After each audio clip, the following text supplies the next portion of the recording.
নাগরিকের অধিকার আর প্রজার অধিকার তো একরকম হয় না। লজিস্টিক সাপোর্ট যেগুলি নির্বাচনের জন্য লাগে সে ডিসিশন কন্ট্রোল করে। জনগণের সার্বভৌমত্ব প্রতিষ্ঠা করা ছাড়া একটা দেশে গণতন্ত্র হয় না।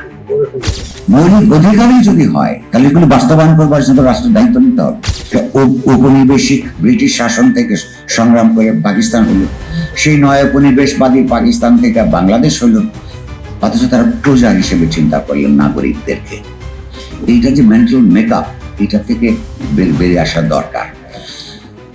এই সময়ে আমার মনে হয় এই সংস্কারের যে আলোচনা চলছে, এই আলাপগুলি আপনার করা দরকার। এ কারণে যে এটা কেবলমাত্র একটা শব্দ নয়, এটা একটা ধারণা, একটা রাজনৈতিক ধারণা। আমরা কি প্রজা হিসেবে থাকবো না নাগরিক হিসেবে থাকবো? নাগরিকের অধিকার আর প্রজার অধিকার তো একরকম হয় না, হওয়ার কথা নয়। তাহলে যে এতকাল ধরে যে আমাদেরকে শাসক শ্রেণীর নানা দল এই মুখে যত গণতন্ত্রের কথাই বলুক, মূলত তো প্রজা হিসেবেই ট্রিট করেছে বা করে চলেছে। এইখান থেকে আমাদের একটা মুক্তি দরকার। দ্বিতীয় প্রশ্ন যেটা আপনাদের সঙ্গে শেয়ার করতে চাই, আমি বলছিলাম যে প্রতারণামূলক যে সংবিধান, এমন কোন রাজনৈতিক বক্তৃতা পাবেন না সেমিনারে যে এই সমস্ত আওয়ামী লীগ, বিএনপি বা অপরাপর রাজনৈতিক দলগুলো এই যে অন্ন, বস্ত্র, শিক্ষা, চিকিৎসা এগুলোকে মৌলিক অধিকার বলে অস্বীকার করে কেউ নাই।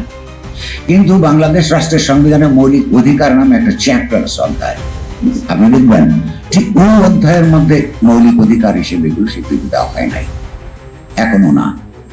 তার একটা ছোট্ট দাবি আমরা তাহলে উপলক্ষে করতে পারি যে শুনতে যত ছোট্ট হোক, আসলে রাজনৈতিক দিক থেকে, তার মর্মের দিক থেকে এইটা একটা প্রতারণার বিরুদ্ধে একটা সততার সংগ্রাম। সে হচ্ছে যে এটা যদি আন্তর্জাতিকভাবে স্বীকৃত, আইনে স্বীকৃত হয়, এদেশের সমস্ত রাজনৈতিক দল যদি এটা বিশ্বাস করে এবং আমাদেরকে বলে বেড়ায়, তাহলে এইটা মৌলিক অধিকার চ্যাপ্টারে ওগুলো স্থানান্তর করতে হবে। মৌলিক অধিকারই যদি হয় তাহলে এগুলো বাস্তবায়ন করবার জন্য রাষ্ট্রের দায়িত্ব নিতে হবে, লিগালি এনফোর্সেবল করতে হবে। অর্থাৎ এটা আপনার অধিকার, অথচ সেই অধিকারটা একটা ভেগ করে লিখে রাখবেন যে ভবিষ্যতে এইটা একটা আইন তৈরি করে দেখবেন। সংবিধানের ভাষা এরকমই, একটা আইন করার মধ্য দিয়ে বাস্তবায়ন হবে। এই ভবিষ্যৎ কত দূর?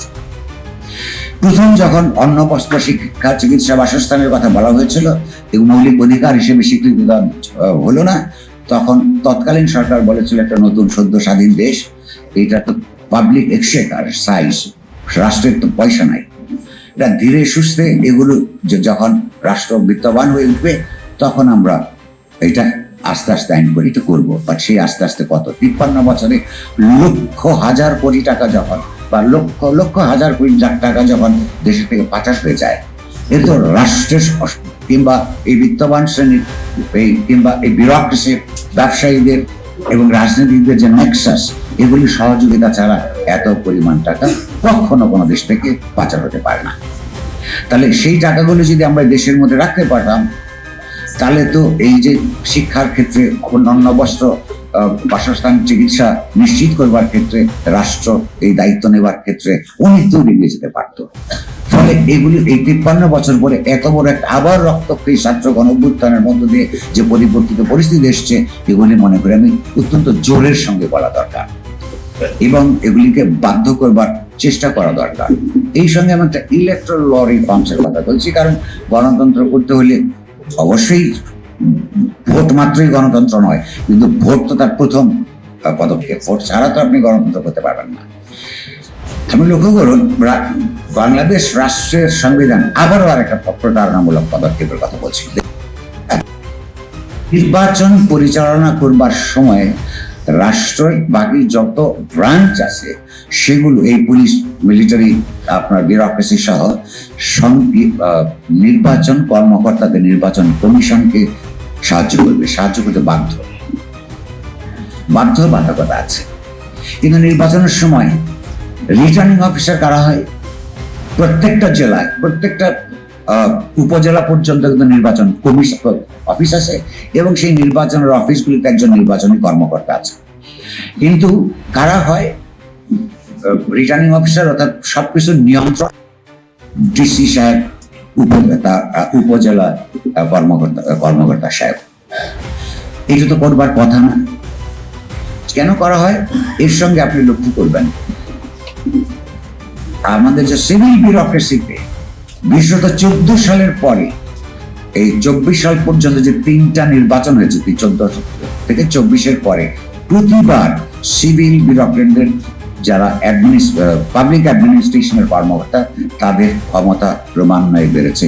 মানুষের উপর তো বটেই, এমনকি অপরাপর যে কাটার স্কুলে আছে 23টা না 24টা তাদের উপর। যেমন একটা ছোট্ট উদাহরণ দেই, 14 সাল পর্যন্ত ডেপুটি সেক্রেটারি অনার্স তার একটা সিনিয়র সার্ভিস পুল ছিল, ওইখান থেকে কম্পিটিশনের ভিত্তিতে সেক্রেটারি হওয়ার জন্য যে কোনো কাটার থেকে আসতে পারে। সর্বশেষ 2024 সালের যে তথাকথিত নির্বাচন হয়েছে, ডামি নির্বাচন, সেই ডামি নির্বাচনের পরে পুরোটাই এখন সিভিল অ্যাডমিনিস্ট্রেশনের বা পাবলিক অ্যাডমিনিস্ট্রেশনের কর্মকর্তারা ওগুলি করে, অন্যদের পরীক্ষা দিয়ে কমপ্লিট করার কোনো ব্যবস্থা নাই। তাহলে এইটার সাথে কি নির্বাচন ব্যবস্থা এবং নির্বাচনের পরে এই প্রশাসনিক কর্মকর্তাদের কোনো সম্পর্ক আছে? অবশ্যই সম্পর্ক আছে। কারণ হচ্ছে সমস্ত নির্বাচনগুলোকে ম্যানিপুলেট করবার জন্য এই আপনার পাবলিক অ্যাডমিনিস্ট্রেশনের যে কর্মকর্তারা তারা প্রতিবার সরকারকে সহযোগিতা করবার পর প্রতিবারই তারা তাদের ক্ষমতা বৃদ্ধি করে।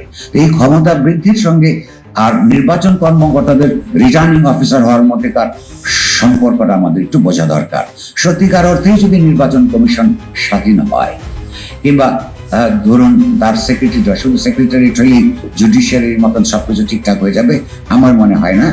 তবু আমি ধরে নিলাম ওখানে থাকলো, তাহলে নির্বাচনের সময়কালে আপনার যে তারা হিসাব করে 15 দিন এদিকে আর 15 দিন ওদিকে, এই সময়টা ম্যানিপুলেশনের জন্য যদি ডিসি সাহেব এগুলি করে, যে নির্বাচন কর্মকর্তারা অধীনে সেই খবরটা থাকে যে রাষ্ট্রীয় সংবিধানে লেখা আছে, সেই ক্ষমতাটা যদি ব্যবহার করে, তাহলে তো 5 বছর ধরে ক্ষমতায় থাকার সময় এই যে প্রশাসনের সঙ্গে ক্ষমতাসীন দলগুলোর যে সম্পর্ক গড়ে ওঠে, কর্তা প্রার্থীদের সঙ্গে যে সম্পর্ক গড়ে ওঠে, সেইটাকে থেকে আলাদা করে, সেই সম্পর্কটাকে থেকে বিচ্ছিন্ন করে নির্বাচন কমিশনের কর্মকর্তা তো প্রিজাইডিং অফিসার হওয়ার কথা।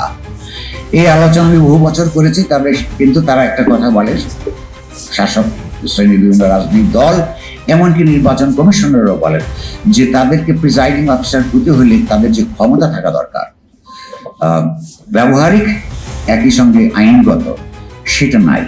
কারণ বন্দুক পুলিশ কন্ট্রোল করে, ওইখানকার লজিস্টিক সাপোর্ট যেগুলি নির্বাচনের জন্য লাগে সেটা ডিসি সাহেব কন্ট্রোল করে, এবং তাদের শিক্ষাগত যোগ্যতাও বেশি।